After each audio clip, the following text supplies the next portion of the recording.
We're going to talk more about all of this with Nicolas Startin, a specialist in politics and international relations at the University of Rome. Nicolas, thanks for joining us. Let's start where that piece ended.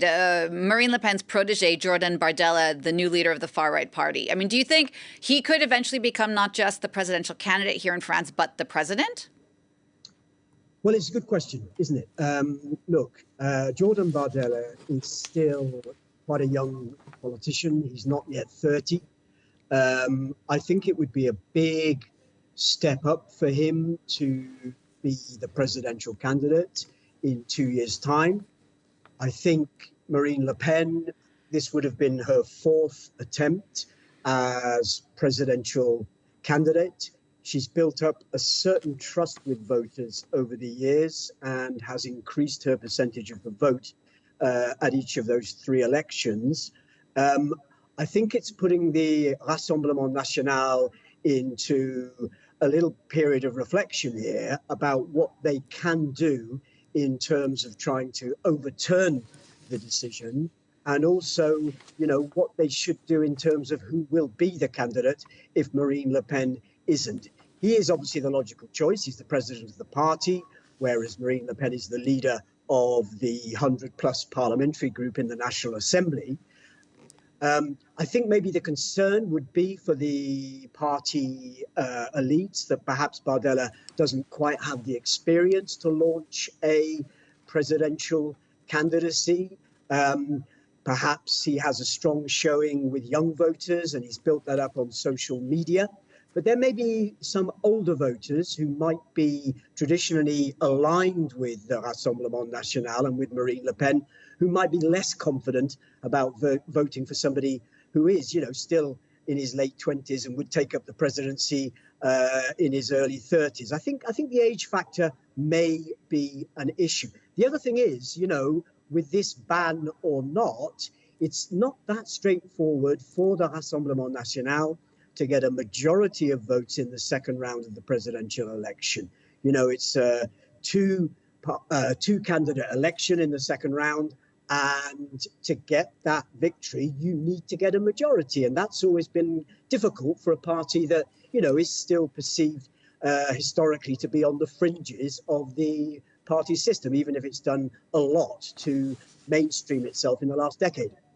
Right. And I guess the real question is, how much will this actually help or hurt the far-right Nationalrally party? You look at the numbers, for example, 65% of all French people say they believe this decision on Marine Le Pen is a fair one. When you ask Le Pen's backers, 8 out of 10 of them say this was not a fair decision. So what does this mean in regard to the party itself and how people might react to what's happening today? Yeah, another good question. I think what we see here is a very polarized France. We have roughly 2/3 of the French public saying that they agree with the decision, about 1/3 saying that they don't.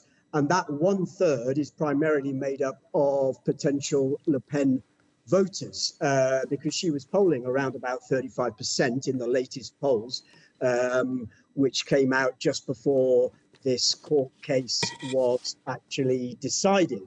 I think there was a poll came out yesterday which suggested that Bardella's support would be similar to Le Pen's, but of course that's only one poll, and I think that's the short-term reaction. I think there will be a lot of short-term reaction, people saying that, this is not a very democratic decision.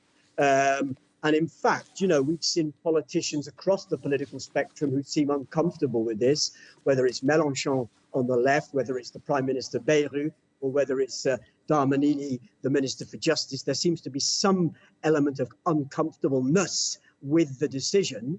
And yet, you could counter-argue and say, this is a big trial. It's been done under, the rule of law. There have been Le Pen and other MEPs have been found guilty. So you can look at this from two sides. You could say it's showing that France is very democratic in enforcing this because, France has had a history of financial political scandal. We think about former President Sarkozy, François Fillon, others. But then you could also say, to stop somebody standing for the presidency when it's clear they have, so much support from a large section of the French public, is not democratic. So, this question will be continued to be discussed from both sides. But in terms of the long-term impact, I feel that it's too early to say what the long-term impact will be on the Rassemblement National if the appeal is not overturned. But I would say this, Marine Le Pen has been very much at front and center of the Rassemblement National since she took over the leadership over a decade ago. Just to transition to a new leader in terms of a future presidential candidate, it may not be as straightforward as the Rassemblement National assume. And it also depends as well who's going to be contesting in the mainstream of French politics, who would be the candidate in the second round. I don't think this makes it any more likely that we're going to see a Rassemblement National president in 2 years' time. Does it make it less likely? It's too early to say. Will the appeal be overturned? Perhaps. If it is overturned, will it be overturned in time for Marine Le Pen to run? I'm afraid there's a lot of questions that remain uncertain and that are difficult to answer at this stage. They certainly are, Nicholas. Thank you for sharing your expertise with us. Nicholas Startin there, speaking from the University of Rome.